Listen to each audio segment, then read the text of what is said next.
Welcome to the Deep Wealth Podcast, where you learn how to extract your business and personal deep wealth. I'm your host, Jeffrey Feldberg. This podcast is brought to you by Deep Wealth and the 90-Day Deep Wealth Experience. When it comes to your business deep wealth, your exit or liquidity event is the most important financial decision of your life. But unfortunately, up to 90% of liquidity events fail. Think about all that time and your hard-earned money wasted. Of the quote-unquote successful liquidity events, most business owners leave 50% to over 100% of the deal value in the buyer's pocket and don't even know it. I should know. I said no to a seven-figure offer and yes to mastering the art and the science of a liquidity event.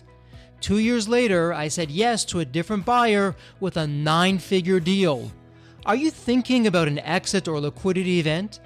Don't become a statistic and make the fatal mistake of believing the skills that built your business are the same ones to sell it. After all, how can you master something you've never done before? Let the 90-Day Deep Wealth Experience and the 9-step roadmap of preparation help you capture the best deal instead of any deal. At the end of this episode, take a moment and hear from business owners like you who went through the Deep Wealth Experience. Welcome to the Deep Wealth Podcast, and this episode is a solo one on an incredibly important area that, in fact, most business owners miss to their detriment. Let me start off and I'll give you a hint of what this is. I'm going to read you a quote from none other than Richard Branson. If you're too busy working on the small things, you'll never get around to the big things. And let me ask you this, take a step back for just a moment, be really honest with yourself. Are you so busy? Do you have those golden handcuffs from your business shackling you from looking at the big picture, what's going on, where you should be, where you shouldn't be, perhaps these small little changes that are taking place in the industry that if you left unchecked, they can become big changes that you've missed out on. And that's exactly what we're focusing on. When it comes to the Deep Wealth 9-step roadmap, there's a reason that step number 1, otherwise known as the big picture, is where we begin. So step 1 big picture is what some people call blind spots. We at Deep Wealth call them an inflection point. What's an inflection point? An inflection point, this is where a change is starting to take place in your industry, in your business. Most people don't see it, but over time, day over day, it builds up momentum. And if you miss it, by the time you find out about it, oftentimes it's too late. Either your competition, they took it, they leveraged it, they're way ahead of you, they've leapfrogged past you, they may even put you out of business, you now become obsolete. Or if you're not going to go out of business, you have to spend an enormous amount of time and effort playing catch up instead of leading the charge. Not a great scenario. You don't want to be there. And in the 90-Day Deep Wealth Mastery Program, for every one of our 9 steps, we look at it through 3 different lenses. Number 1, today, how can you grow your profits? And then the second lens, how do you increase your enterprise value? So how do you prepare for a liquidity event while you're growing your business? So when it's time for your liquidity event, you show up with a much bigger, a much more profitable business. And then third, often overlooked, but as important, how do you ensure that you optimize your post-exit life for joy and for happiness? I know some of these things are on the art side of a liquidity event, on the art side of business, but that's where the magic happens. So when it comes to step 1, big picture, let's put it through each of those different lenses, and let's start with growing the business. So an inflection point, what do we need to do? Well, in the 90-Day Deep Wealth Mastery Program, the first thing that we walk you through, how do you understand what an inflection point is? And then once you understand it, how do you spot those inflection points? One of the things that we do is we do a deep dive, a case study on Netflix versus Blockbuster. Now, if I took you back to the mid to late 1990s, Blockbuster was it. They were the titan of business. They were the 800-pound gorilla, and you had this fledgling called Netflix. Most people hadn't heard of it. That was out there, really wasn't doing too well, almost went out of business a few different times. But Netflix picked up on an inflection point that Blockbuster either didn't see at all or they chose to ignore altogether. Blockbuster did a little bit of both. What was the inflection point that Netflix picked up on back in the mid to late 1990s? Well, the inflection point was faster bandwidth. To set the context, to set the stage, some of you may not even remember this. You may not have even been around when this happened. In the early days of the World Wide Web, this is what it was called before the internet. In the early days of the internet, to get access to the internet, you had to use a modem. It was a dial-up modem. It was incredibly slow. Sometimes it would take a minute, yes, a minute for a page to load. Today, we take that for granted. We go onto the internet. There's no dial-up. It's instantaneous. A page shows up in milliseconds, never mind seconds. But back in the day, that wasn't the case. And so the startup, this fledgling company called Netflix, they said, you know what? This is going to change. There's an inflection point. And what's going to happen eventually, not today, but eventually, the internet is going to become much faster, much more affordable, that people in their homes, the everyday consumer, will have incredibly fast bandwidth. Now, you may be saying, well, big deal. So what? What does that mean? And this is the importance of looking at the big picture when we begin to ask the right kinds of questions. So what does it mean when the average consumer has this incredibly fast internet?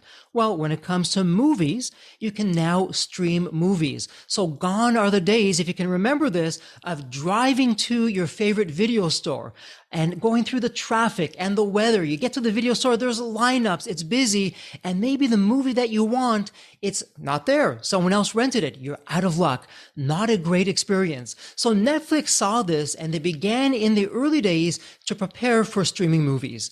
In the 90-Day Deep Wealth Mastery program, we do a deep dive on the David versus Goliath modern-day tale of Blockbuster, that 800-pound gorilla, the titan of video rentals. It was huge, a multi-billion-dollar company, and this fledgling, otherwise known as Netflix, who's just getting going. And what we do is we look at the same inflection point, and there's always two sides to a coin, both in business and in life, and it's no different with the step one big picture and the inflection points. So the two sides to the coin, the same inflection point, left unchecked, it will put you out of business, or certainly into a smaller business if you either miss it or you choose to ignore it.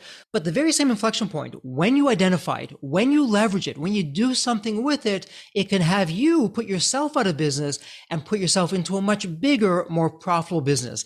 Now, hindsight is always 2020. We now look back and say, yeah, this was a no-brainer. Netflix, it beat Blockbuster. Blockbuster eventually, and here's a spoiler alert, Blockbuster eventually went out of business. Yes, today we know that, but back in the day, it wasn't that clear. In fact, if you follow the Blockbuster and the Netflix saga, Netflix went to Blockbuster and offered Blockbuster to buy the company for $50 million. Blockbuster said no. And today we say, wow, what a stupid mistake. What a dumb decision to not buy Netflix.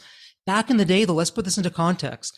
Netflix was losing money. In fact, they had close to $50 million, give or take, either side of that, in debt. So it wasn't such a clear decision. And at the same time, streaming video, the faster internet, the bandwidth, it wasn't quite there. So at the time, with the resources that it had, the information that it had, Blockbuster perhaps didn't make such a crazy decision in saying no.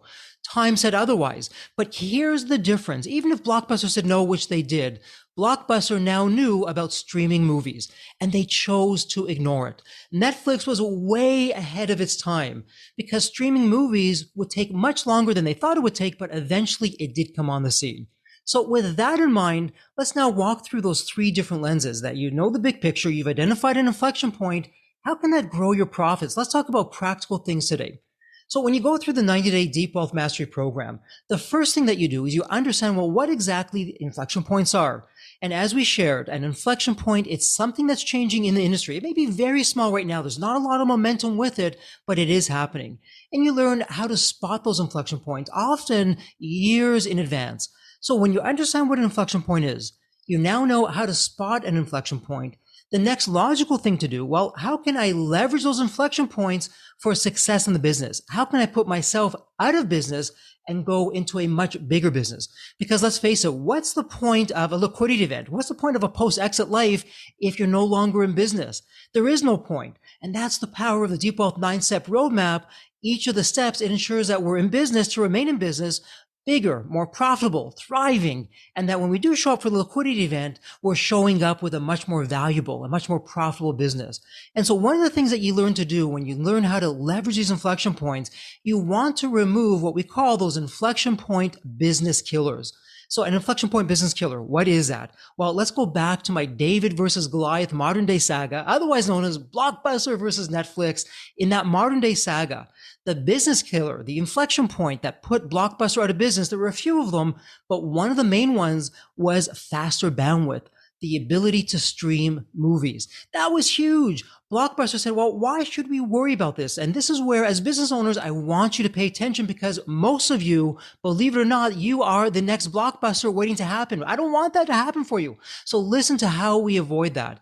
And because let's face it, the seeds of our future failure, that's what's found in today's success. Life and business is ironic. Isn't it crazy that our success today has the seeds of failure tomorrow? Well, that's exactly what happens unless you deploy the strategies for step one big picture. So when we know what those business killers are, what we can now do is we can ask the question, okay, how do I leverage that inflection point? How do I remove that from being something that can harm my business to something that can help my business? And while you're at it, you can now say, okay, I identified this inflection point. I'm years ahead from where it's going to happen and when it's going to happen. Maybe it's 2 years, maybe it's 10 years. The general rule of thumb, it takes a lot longer than what you think it's going to take. But when you can start to prepare for today, for that inflection point, what you're doing, you're now saying, okay, can I change my business model? Can I create a blue ocean where I set the rules, I create the business model, and I set myself up for a market disruption? Now, when it comes to a blue ocean, when it comes to creating a winning business model, we are now in step 2, X factors. And in the 90-day Deep Wealth Mastery program, it's no coincidence. It's no mistake that right after step 1, big picture, it's step 2, X factors. Because when we create that blue ocean, which is an X factor in and of itself, we can also create a winning business model. In fact, we call it the holy grail of business models, but there's 3 components to it. Number 1, we're doing recurring revenue. So we leave the model of a pay as you go. We never know when our customers are going to be showing up. In a recurring business model, we know the frequency. Our clients, they can forecast, they can budget exactly what they're going to be spending with us month over month, quarter over quarter, year over year. And we also have that visibility that we can say, okay, we know we're going to be getting this kind of cash flow coming in. Let's put that into R&D. We can put some of that into marketing. We could put some of that into new initiatives. The second pillar of the business model, this is where we have long-term contracts, preferably exclusive if possible. And then the third, and this is really where the Holy Grail comes in, this is where we have revenue sharing. When you combine all 3, you have the Holy Grail of a business model. In and of itself, that's your X factor. And that also puts you into that blue ocean because you're solving such a painful problem that people are only too happy to pay you to take their pain away. And so when you're going through all those things, you're combining step 1, big picture, step 2, X factors. What you now have, you have the ability to create these different strategies that are going to grow your profits. So let's go back to that modern day David versus Goliath saga, Blockbuster versus Netflix. What was Netflix doing? Okay, yes, they were losing money, not so great, but they were preparing for the day that streaming videos would be possible through faster bandwidth. They began to invest in the technology, in the infrastructure, and the early days were messy. It didn't work. It was glitchy. They had outages. They had problems, but they were learning all the way through. What did Blockbuster do during that same time period with that same inflection point? Well, Blockbuster was greedy. They buried their head in the sand and they said, no one's going to want to use this. Why would someone want to go through all the technology hassles and the pain and the inconvenience when they can just drive to one of our stores or on virtually every corner across the US? Someone can just show up, get the Hollywood movie, and off they go. They can take it back home. Why would anyone want to do anything but that? And they ignored reality. They created their own distortion of reality. They really drank their own Kool-Aid, which was slowly the beginning of the end. Netflix, on the other hand, they didn't. And yes, it wasn't exactly the cleanest. It was messy as they went along. But as they perfected things, as fast bandwidth began to become more pervasive, that more households began to have it, they slowly but surely put that final nail in the coffin for Blockbuster. So if we take a step back, step 1, big picture, when it comes to growing your profits, what are we doing? Number 1, we're understanding what those inflection points are. And there's very specific questions that you can ask for understanding inflection points. And we go through that in the 90-day Deep Wealth Mastery program. In the workbook, it lists all those questions. You and your team, you ask that, you come up with some answers. You are leveraging artificial intelligence, aren't you? Nudge, nudge, wink, wink. And AI comes back, it further expands and gives you more insights into what you said you're going to do, you and the team. So we understand what the inflection points are. We now know how to spot them. When we pick one inflection point, we now create a launch plan. This is where we're putting all these strategies into practice. We stay with that launch plan until it's done. We know that done is always better than perfect, and we slowly begin the process of removing what we call those inflection point business killers, and they now become inflection point business makers. While we're at it, we're asking all the right questions that we put ourselves into a blue ocean, a category of our own, where we create a holy grail of business models. And there's 5 specific strategies that you learn when you're going through all of that. That's what makes all the difference. So that's how we're growing profits. Let's go to the second lens now of how do we increase the enterprise value or the value of the business. So when it comes to enterprise value, this is where as a business, how do you prepare for your liquidity event years in advance? You're not just showing up unprepared. This is where most business owners, they make the fatal mistake. You know these statistics, up to 90% of liquidity events fail. Why? Business owners show up. They're not prepared. They have their buyers or their investors. They find out all the skeletons in the closet that the business owner should have found out about, but they didn't. And it's game over before it's even begun. So as we're growing the business today, we're preparing for that liquidity event tomorrow. And what we're doing, we're finding those inflection points today, those skeletons, and we're coming up with plans to remove those skeletons, very similar to what we're doing on the growth side. Yes, I've drunk the Kool-Aid when it comes to the Deep Wealth Mastery Program. What I love about our 9-step roadmap, the very same time and effort that you're investing in the business to grow your profits, it's those same actions, tactics, and strategies that are helping you increase your enterprise value.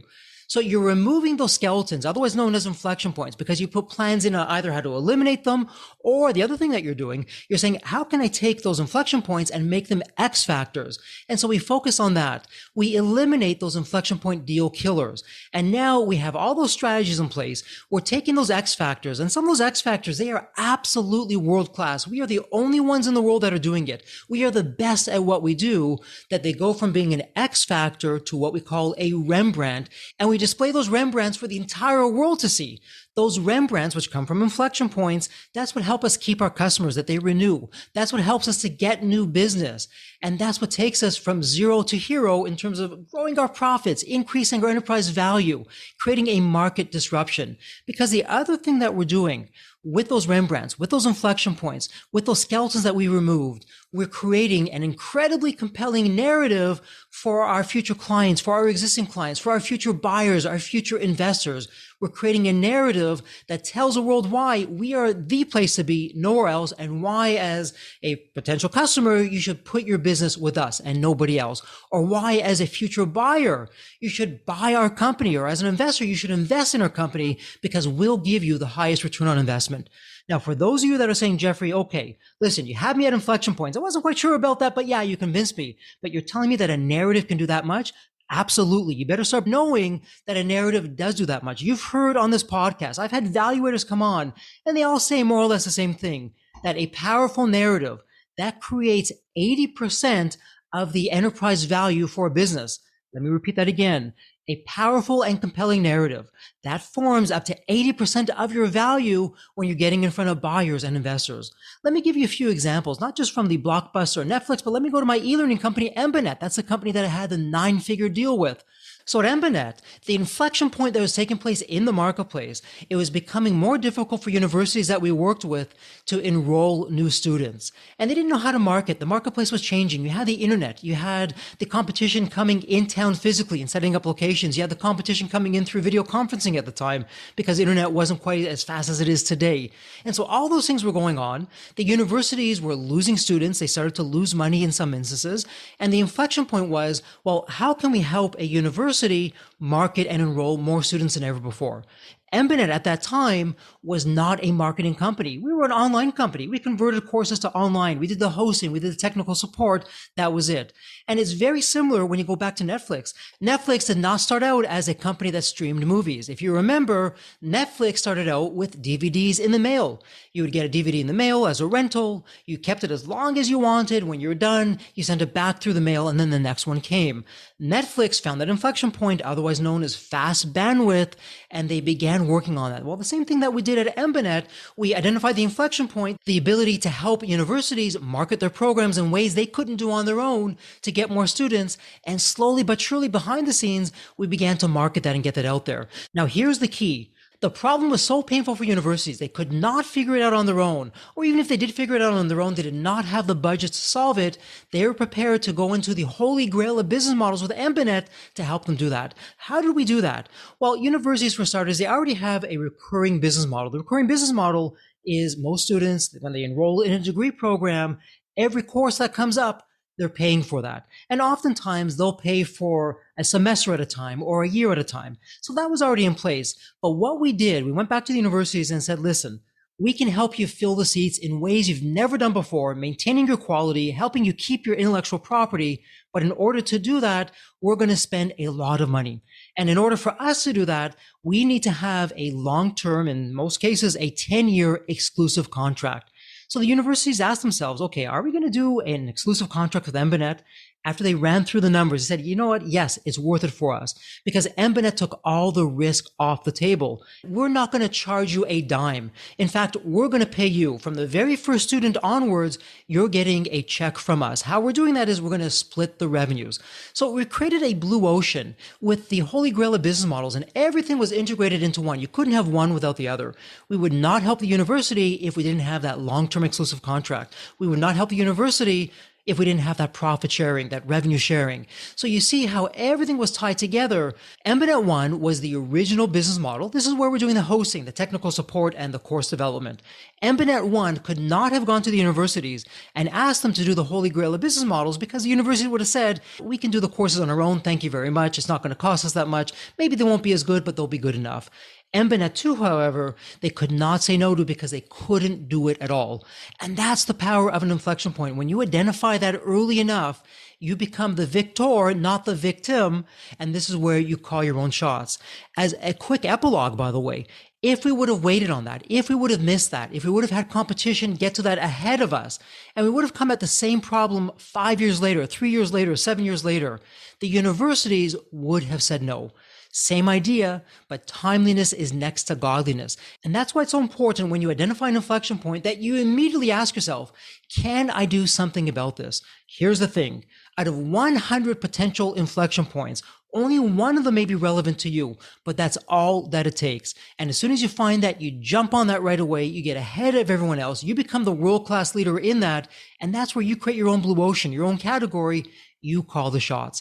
And so going back to growing the enterprise value, by the way, that narrative that you created for your prospects, for your buyers, for your future investors, the narratives were pretty much one in the same. 80 to 90% of that narrative was identical. It was only the last 10 or 20% that you would change depending on the different stakeholders. So can you see once again how we're growing our profits? We're also preparing for our liquidity event, increasing our enterprise value, but it's really from the same time, the same insights, the same activities. And once again, this is where most business owners completely miss the boat. They make this fatal mistake. Not a day goes by when I don't speak to a business owner and they're saying, you know what, Jeffrey, I don't have the time right now. I'm busy. I'll get to it when I'm a little bit later down the road or when I'm not as busy. And I don't know about you, but the last time I checked my calendar, there is no tomorrow. It doesn't exist. We're telling ourselves a lie. If we're not preparing for our liquidity event today, you are preparing to fail tomorrow. It's that simple. I'm not here to be your best friend. I'm here to be your deep wealth advocate. And as an advocate, I'm here to tell you as it is so you can do what you need to do to get the results. The marketplace doesn't wait for you. The competition doesn't wait for you. Your future buyer certainly is not going to wait for you. There's lots of other opportunities out there. You need to start preparing for today what the marketplace is going to need tomorrow. So now that we've covered the two different lenses, we spoke about how an inflection point can help us grow our profits. We spoke about how an inflection point can help us grow our enterprise value. Let's now look at the third lens, optimizing the post-exit life. And you may be saying, okay, Jeffrey, once again, yes, I was with you through growing the business, growing the profits, the enterprise value, but how in the world can an inflection point help me with the post-exit life? Well, hold on to your hats. You're in for a ride. And once again, I'm going to put myself under the microscope. They don't teach you in the books or in business school or elsewhere that preparing for your post-exit life is as important, if not more important, than growing the business or your liquidity event. Because after all, you're not having a liquidity event for the sake of a liquidity event. You're having a liquidity event for your post-exit life. And so I missed the boat on that one. I made the biggest mistakes post-exit compared to pre-exit. And as you've heard me say before, I will say it again, I am still cleaning up from those horrible, horrendous, costly mistakes that I made. I had a huge ego. I surrounded myself with the wrong people. I was doing the wrong activities because I was not prepared for the post-exit life. And in the post-exit life, no different than in business, on the personal side, we also have blind spots or inflection points. And that's exactly what we do in the 90-day Deep Wealth Mastery program. In fact, not even step number 1, step number 0, the welcome module, we start with your post-exit life. Why? I've worked with business owners who are intent on having a liquidity event soon. But as soon as they go through that welcome module, they take a step back. Jeffrey, I'm not ready for that liquidity event. I'm going to put a pause on that. In fact, I'm going to leverage what you taught me on how to grow the business, but I see that my post-exit life is not quite there. I don't want to be miserable. I don't want to chase it happily ever after. I want to arrive with that happily ever after waiting for me. So let me take the time. My liquidity event is not going to suffer. If anything, it's going to be the benefactor of it because I'm preparing for that post-exit life. I'll take the time now to do it. I'll show up with a more valuable business. And so what you learn are from my mistakes, the lessons from the trenches of how you prepare. And I want to give a shout out to my good friend and a friend of the Deep Wealth community, AJ Wasserstein. He wrote this incredible case note of how do you prepare for the post-exit life. In fact, I'll put a link in the show notes there. And I can only hope that the younger Jeffrey, before the liquidity event, that I would have read AJ's case note, that I would have been the better for it. And so we're learning these lessons from the trenches because like myself, AJ never found us happily ever after. We were these two successful guys sitting at home in our pajamas, bored out of our minds, nothing else to do. No one feels sorry for you. Everyone's busy. They can't come out to play. They're living their lives. They're going to their jobs, their careers, their businesses. And so one of the things that you do with your post-exit life, you create a timeline of when you're ready for your liquidity event, not the other way around. And in fact, in the 90-day Deep Wealth Mastery program, we have a formula. Yes, believe it or not, we created a timeline formula of when you'll be ready for your liquidity event. And at the same time, what you're learning for your post-exit life, you're learning what strategies can you do today, right now, because you are richer than you think. Believe it or not, most business owners think, well, you know what? I'm not ready to have a wealth advisor. I'm not ready to start creating my wealth because it's locked up in the business. This is not the case. You learn strategies of how you can increase the value for your financial freedom today. And at the same time, what you're doing when you're planning for your post-exit life, you're ensuring that you're not going out of business because I said before, I will say it again. What's the point of a liquidity event? What's the point of a post-exit life if you're not in business? It defeats the purpose. And that's why optimizing for your post-exit life, you're putting strategies in place to make sure that your time, your focus, and your energy is not only for your post-exit life, but it's for your business today. And one of the main things that you do, I'm going to jump forward to step 2, X factors. I ask this very simple question. This is one of my favorite questions. You know this if you've been listening to the podcast for a while. What's that question? Does your business run without you? Most business owners, the answer is an absolute no. I hear all kinds of buts. Well, let me tell you about this or let me tell you about that. They're all excuses. It's a very simple question. Does your business run without you? Yes or no. It's a one-word answer. And even if you have a management team, does it really run without you? Or are they checking in every single time to get your blessing for that major decision? Your business must run without you. And when you do that, 2 wonderful things happen. Number 1, for your future investor or buyer, they love that. They don't want a second full-time job, otherwise known as your business. They don't want the risk of buying your business, knowing that it could blow up when you're no longer there. And then number 2, what you've done, you've unshackled yourself from those golden handcuffs. You free up your time. You can now ask those big picture questions for your business, for your personal life. When you sell your business or when you bring in an investor, you're freeing up your time. You are going to lose momentum. If you have an exit, you'll have a non-compete. Some of your friends who are in the business, or some of your employees, some of the companies that you work with, you will not be able to speak with them. What are you going to do with all that time? AJ, he calls that white space in his case note. And there's all kinds of strategies of what you can do today, well in advance of your liquidity event.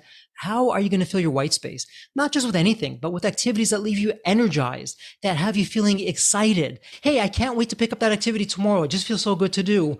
And you're broadening your vision. Because think back to when you started your business. You tried many things that didn't work. Over time, you built up a momentum. You built up rituals. And now you know with your eyes closed what's going to make it work, what's not going to make it work. It's the same thing with your post-exit life. You need the time. My fatal mistake with my liquidity event journey, I did not plan for my post-exit life. So on day 1 of my post-exit life, I had no idea what to do. I lost all my momentum. Some of my friends, as I mentioned earlier, who were in the business, they were team members or employees, or they were at some of the customers that we were working with. I couldn't associate with them because of the non-compete. And really on the fly, in real time, I was fumbling my way through, but I had all kinds of social pressures. My mindset was wrong. Even though I had an incredibly successful exit, in my mind, I had imposter syndrome. I felt I had to demonstrate my worth to the world by doing all these impossible and crazy things that I had no business doing, but I didn't understand that at the time. When you take the time and well in advance, you prepare for your post-exit life, day one, you have a plan. It's really a lifestyle because you've begun to implement that well before your post-exit life, well before your liquidity event. And so you're going out there and you're finding and removing your personal inflection points. You're finding strategies of what you want to do more of, strategies of what you want to do less of. And at the end of the day, what you're doing when you optimize your post-exit life, success without fulfillment is a failure. And so you're ensuring that your narrative says, yes, I'm successful because I have both joy and fulfillment in all that I do. Whatever that looks like for you. Maybe you become a philanthropist. Maybe you go out and you start your next company. Maybe you're managing your money. Maybe you're just traveling the world. The only right answer is the one that works for you. And that's where you want to be, but it takes time. Like anything else, you're not going to get it on day one. Sometimes it takes years. In my case, it took me close to a decade in fumbling through in real time to finally get that momentum, get that joy, get that fulfillment. And that's why you want to start that today. So if we take a step back, step one, big picture. I often joke with business owners who begin the 90-day Deep Wealth Mastery program. I tell them that if they only did the first two steps and nothing else, that's the return on investment. Everything else is a bonus. And they laugh at me and they say, yeah, whatever, Jeffrey, you're just saying that. But when they go through all 9 steps, they come back and say, you know what, Jeffrey, I didn't believe you at the time, but you're absolutely right. If I stopped at step one, big picture, or I stopped at step 2, X factors, that was the price of admission right there. I'm making fewer mistakes in my business, fewer mistakes in my liquidity event. The ROI is huge from fewer mistakes. My business, we're now doing more things to grow faster, creating market disruptions. I'm showing up with a higher enterprise value. And you're right, I'm optimizing my post-exit life. So let's put a pause on things for just a moment. Let's take a quick step back. What have we spoken about? Well, number one, what we shared was step one, big picture. It's all about inflection points that happen on both the business side and on the personal side. And that an inflection point, if you ignore it, if you miss it, if you stick your head in the sand, like some of you are doing right now, nudge, nudge, wink, wink with artificial intelligence, well, I'll get to it when I get to it. I'm too busy to get to it. I'll figure out where it goes, what it looks like. That's not the way to go, because when you miss it, your competition and the marketplace is not missing it. They will pass you by. You will either be put out of business or you'll have a much smaller business. So that's all about growing your profits today so that you're in business today and for tomorrow and beyond. You're creating a market disruption.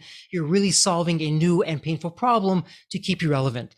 The second thing that you're doing while you're preparing to grow your profits today, at the same time, with many of the same strategies, you're preparing for your future liquidity event. You're showing up with far fewer skeletons. And if you can't remove all those skeletons, you know about those skeletons and you have narratives built around those skeletons to share with your future investor or buyer. And at the same time, you're preparing well in advance for your post-exit life so that you cross the finish line, not just with a financial win, but with fulfillment, with joy, knowing that you can check the boxes in things that give you meaning and purpose, but you're doing that well in advance. And at the same time, what you're doing, you are creating narratives for every one of those areas. You've created a narrative from the big picture on why your customers must stay customers, why a potential prospect must become a client, why a future buyer investor must absolutely invest or buy your company. Those narratives are everything. And you're creating them today, you and your team. You're refining them over time. They get better over time as you fumble your way through. And yes, you will fumble your way through the big picture. When you're working with inflection points, you're not going to get it right the first time, but that's why you want to be an early mover. You want to give yourself the runway to recover from those mistakes. When you're tackling the big picture, and here's a bonus strategy for you. This is not a bet the farm decision. You and your team, your mindset, let's try an experiment. If we fail in this experiment, we're not going out of business. We're not breaking the bank. We're getting some feedback. We're getting some results. And then we'll recalibrate, we'll adjust, and we'll try it again and again and again. But every day you're at it and you're working at it. And that's how you leverage step one, big picture to your advantage, to grow your profits, to grow your enterprise value, and create a post-exit life that has both joy and fulfillment. So let me circle back to where we started, that Richard Branson quote. If you're too busy working on the small things, you'll never get around to the big things. And let me ask you this. Are you drinking your own Kool-Aid?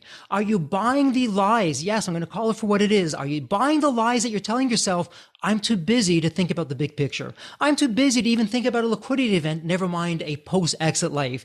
If you're telling yourself that, you're setting yourself up today for failure tomorrow. Coming out of this episode, what can you do? Ask your leadership team. Ask your frontline employees. Ask your clients, ask your prospective clients. And this is an X factor of a question. I'll reveal that for you.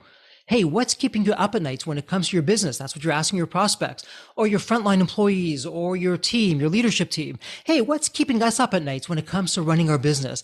Listen for those problems. Those, my friends, those are the inflection points that are asking you to identify them, leverage them, and solve them. And if you're not going to do it, your competition will, and that's what we don't want. So ask that question. What keeps you up at night? Identify those inflection points, pick one of them, and begin the process of creating a launch plan, a very specific blueprint of how you'll answer that inflection point. And you know that done is better than perfect. As you're creating your plan, it's not going to be perfect. You'll refine it over time. You're taking small steps, which add up to big results day over day, month over month, quarter over quarter, year over year. And that's what you're going to be doing. So that's the action item that I'd like you to take. Find one inflection point that's maybe small today in the industry, but is going to become big that you and your team can start working on. So there you have it. It's an official wrap. And let me ask you this. Did you enjoy this podcast? Did you enjoy this episode of learning all about step one, the big picture? Did it change your perspective of how you can run your business, how you can grow your profits, how you can show up to your liquidity event, if that's 2 years away or 20 years away, with a more valuable, more profitable company, and even have joy and fulfillment in your post-exit life? Well, if you answered yes, and I hope you did, I want to ask you for a small favor. If you haven't subscribed to this podcast, please, in your favorite app, click on subscribe. When you subscribe to this podcast, you're doing two things. Number one, you're ensuring that every one of these episodes automatically show up. It's saving you time on your favorite device. It's just there. It's a point and click. You can begin to listen. And the second thing that it does, it lets the community know, it lets other business owners know what we're doing, because our big picture here at Deep Wealth, what gets us out of bed every single day, we are changing the social fabric of society, one business owner at a time, one liquidity event at a time. What do I mean by that? When you have a bigger business, a more profitable business from the strategies that you learn through Deep Wealth Mastery, you're hiring more people, the community benefits, you're solving more problems. When it comes to your liquidity event, you're retiring, if I can say it, wealthier. You can take an allocation of your wealth, put it towards a social cause, find a charity, create a foundation, but together, we're making a difference out there. And that's really what it's all about. So something as simple as subscribing to this podcast. Tell your friends, your colleagues to subscribe to this podcast. Together, we'll make a difference. We're paying it forward. And if you can do that, you have my commitment to continue to bring you world-class guests and strategies from the trenches and tactics that really work to help move the dial on your business. So with that said, it's an official wrap. As we love to say here at Deep Wealth, may you continue to thrive and prosper while remaining healthy and safe. Thank you so much, and God bless. The Deep Wealth experience was definitely a game changer for me. This course is one of the best investments you will ever make, because you will get an ROI of 100 times that. Anybody who doesn't go through it will lose millions. If you don't have time for this program, you'll never have time for a successful liquidity. I mean, it was the best value of any business course I've ever taken. The money was very well spent. Compared to when we first began, today I feel better prepared, but in some respects, maybe less prepared, not because of the course, but because the course brought to light so many things that I thought we were on top of that we need to fix. I 100% believe there's never a great time for a business owner to allocate extra hours into his or her week or day. So it's an investment that will yield results today. I thought I will reap the benefit of this program in 3 to 5 years down the road. But as soon as I stepped forward into the program, my mind changed immediately. There was so much value in the experience that the time I invested paid back so much for the energy that was expended. The Deep Wealth experience compared to other programs is the top. What we learned is very practical. Sometimes you learn stuff that is great to learn, but you never use it. The stuff we learned from Deep Wealth experience, I believe is going to benefit us both. I've done an executive MBA. I've worked for billion-dollar companies before. I've worked for smaller companies before I started my business. I've been running my business successfully now for getting close to a decade. We're on a growth trajectory. Reflecting back on the Deep Wealth, I knew less than 10% what I know now. maybe close to 1% even. Hands down, the best program in which I've ever participated. And we've done a lot of different things over the years. We've been in other mastermind groups, gone to many seminars, workshops, conferences, retreats, read books. This was so different. I haven't had an experience that's anything close to this in all the years that we've been at this. It's 5-star, A+. I would highly recommend it to any super busy business owner out there. And deep wealth is an accurate name for it. This program leads to deeper wealth and happier wealth, not just deeper wealth. I don't think there's a dollar value that could be associated with such an experience and knowledge that could be applied today and forever. Are you leaving millions on the table? Please visit www.deepwealth.com/success to learn more. If you're not on my email list, you'll want to be. Sign up at www.deepwealth.com/podcast. And if you enjoyed this episode, if it added value, if you walked away with some new insights and strategies, please leave a review on your favorite podcast channel. Reviews help us reach new listeners, grow the show, and continue to create content that you'll enjoy. And as we wrap up this episode, as always, please stay healthy and safe.